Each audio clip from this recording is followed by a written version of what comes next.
Hello guys, welcome back. Today's question is leftmost and rightmost node in the binary tree. Question says that given a binary tree of size n, print the corner nodes such as the node at the leftmost and rightmost in each level. So here we let's suppose here we given first test case which is 1, 2, 3 and 4, 5, 6 and 7. So here we have to print each and every level leftmost and rightmost node. So for this level there is only one node, so we have to print this which is 1, and for this level which is this level we have to print first node and last node. There is two node, so we print both of them. And at this level of the tree we have to print first node which is 4 and last node which is 7, so we have to print 4 and 7. So this is the final answer of this test case. So how we gonna to solve this question? So let us discuss the approach to solve this question. So approach is here we going to the level order traversal. Okay, because here we going to level by level, so here we going to level order traversal and store values on each level and print the first and last element of the array. So here we going level by level traversal and store in such a vector and all element of level, and finally return first and last element. So how we distinguish we going to the next level? So here we level order traversal we use the null pointer to distinguish between each levels. So let us discuss with code. So this code is written already. In the code we going to level order traversal. For level order traversal we have to declare a queue which is the queue node star queue, and we simply push a root node which is the queue dot push of root, and we distinguish between each levels we using the null pointer. So we push the queue dot push of null. Okay, so and in level order traversal we going to the while loop queue not empty, then we calculate the front which is the front node. So node star front is equals to queue dot front and queue dot pop and prop the first node. If now we check the condition, there is a front which is null or not null. If there is a null, that means we going to the next level. This is the catch of this question. We going to the use of null pointer to distinguish the each levels. So here we check the if front is equals to null, that means we going to the next level, and we simply calculate the size of our array which declare vector in answer.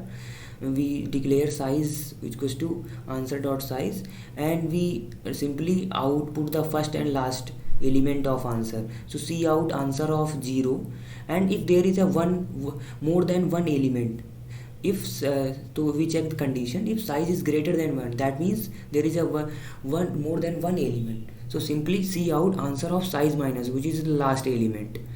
And this is also required important step, which is if there is a not empty queue, then we push again null, because let's suppose take an example which is a 1 and 2 3 and 4 and let's suppose 5. So in this example we going to the first in the queue. Let's suppose this is a queue, we simply push 1 and push null. Okay, we push null, and again we going to the while loop. If there is a not empty queue, then we going to calculate the front, which is front is here now 1, front is here 1, and so front is 1, that means this is this. If condition become false, then we going to here, that means else answer dot push front ka data, that means we put in the array of 1 which is the value 1. And again if there is a front not equals to null, then we going to the queue dot push front ka left, that means we putting to the queue to 2, and we if there is a front ka right not equals to null, then we simply put this 3 into the our queue, and again we going to the while loop, and this is a pop out. and next we going to the next iteration. So and we calculate the front. Now front become null. So what we do here, we calculate the size of our answer. So answer what will be the stored, which is 1, because here we store the answer which is 1.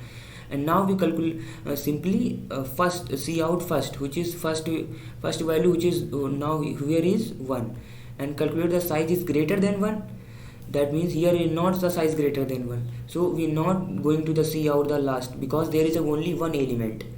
And now again check if there is a queue not empty. That means we simply push off null. That means we going to the next level, because after 2 and 3 there is a next level, so we going to the put into queue null, so that we can distinguish we going to the next level.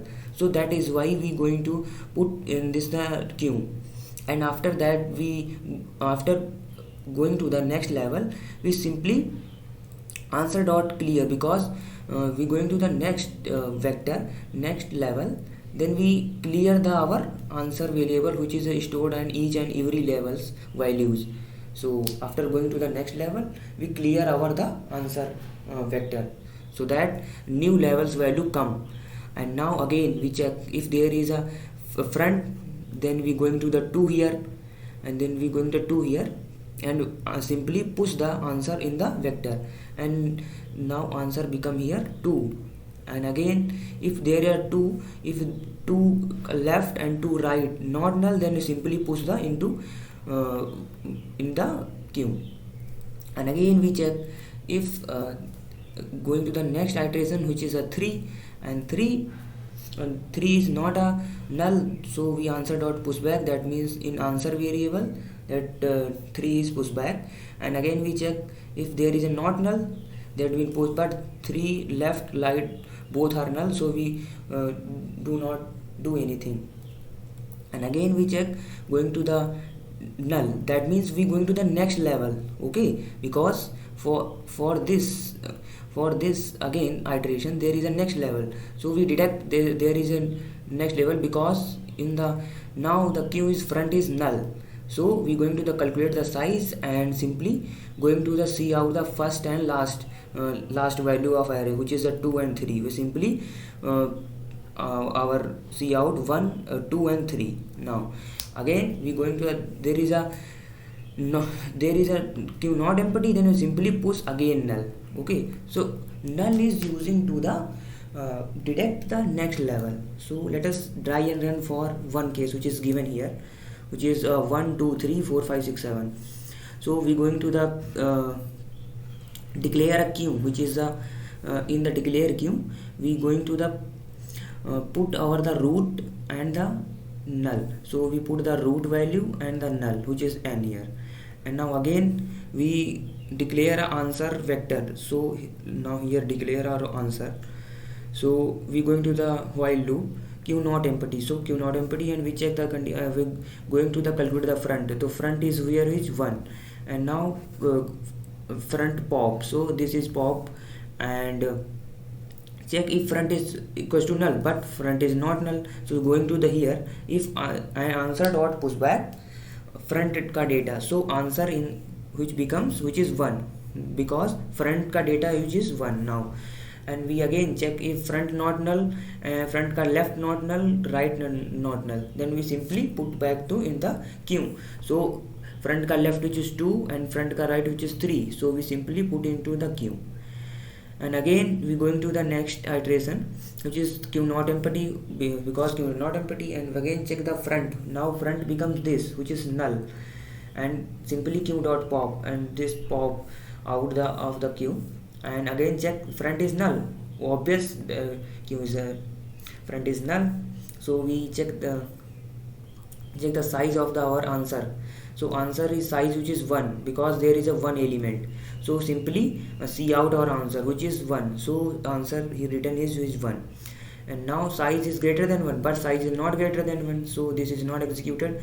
And if there is a queue not empty, then we simply push back into the null in the queue, and again we clear our answer, and now answer becomes empty. Now we going to the next iteration and check the calculate the front. Now front becomes 2 now here, and again we check, again we check, because front is not null, then we going to here and answer dot push back 2, which is 2 push back, and again we check there is a not null left right, then we put back to the our q, which is the 5 and 4 and 5.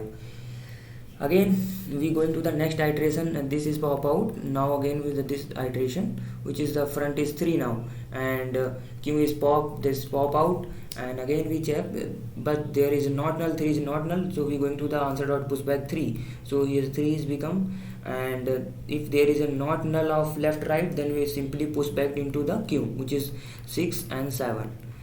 Okay, now we going to the next iteration, and next iteration front is become null. So front become null, that means we calculate the size of our answer variable, which is 2 here, and we simply see out our first index value, which is 2, and if size is greater than 1, obvious size is greater than 1, which is 2 here, so we simply see out our last value, which is 3 here. So simply we see out our last, and if there is a not empty queue, then we simply push back the null, so null in the queue. Now again we clear our answer. Now clear our answer become empty, and now we go to the next iteration, which is 4 here. So next iteration 4 is not null, that means we answer dot push back null, so here answer becomes 4, and if left not null, right not null, then we put our answer, but there is a null, so we nothing to do. We again going to the next iteration, which is 5 here, but 5 is not null, then we going to here, which is the answer dot push back 5, which is put in the answer 5, and again we check left right not null, then we push, but there is a null, so we nothing to do, and again we going to the next iteration, which is 6 here. This is a pop out, again we going to check, but 6 is not null, then answer dot push back 6, and simply we going to the, if there is a not null, then we push, but there is 6 left right null, so we nothing to do, and going to the next iteration, which is 7 here, and again we check, but 7 is not null, then we answer dot push back our that is 7, and now but 7 left right is null, so again we check the next iteration, which is null here. So if we null, then we simply calculate the size of our answer. So our answer is size is 4 here, because there is a 4 element, and we simply see out our first value, which is 4 here, and calculate the size. If size is greater than 1, size is obviously greater than, which is 4, so we simply see out the last value, which is size minus 1, which is 7 here, and if there is a q dot empty, but there is a q empty because there is a pop out, but there is no element in the queue, there is no element, so we nothing to do, so we not do this step, and we going to the answer dot clear, and answer will become clear, and again we going to, but q is now becomes empty because there is no element in q, so we terminated this while loop. So after terminating, so this value is printed out, which is 1 2 3 4 7, which is the final answer over this test case. So let us submit this code in the IDE. This is the final code of this question. Now compile and run the code. We get the exact output. Now submit.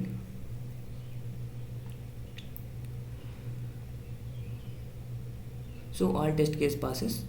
So that is how we solve this question. I hope you guys clearly understand the concept. Thank you.